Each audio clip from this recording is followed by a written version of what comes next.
Hey y'all, it's day 48 of my 100-day challenge. And today I'm just coming to you with a little life update. It's Sunday, so we're keeping it light. But let me tell you, this weekend has been full of blessings, smiles, and movement in every area of my life. We'll start off with the youngest daughter, Jazz. She flew in for about 24 hours to visit us. Y'all know that this mama's heart is so full.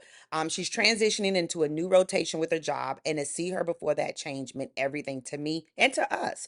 Last night, my husband and we got to enjoy a sweet date night after dinner with the girls. Nothing fancy, just a movie and some quiet time.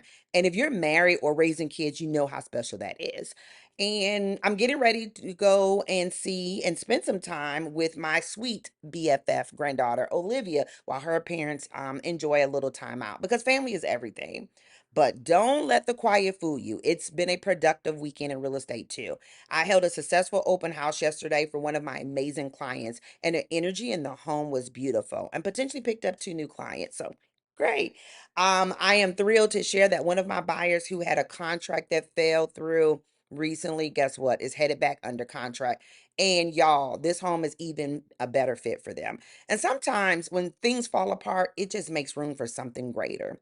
So today I'm celebrating the big things, the small moments, and all the beautifuls in between. So it's your favorite realtor, Shanda McRae, always moving with excellence, rooted in integrity, and deliver with urgency. I'll see y'all tomorrow for day 49.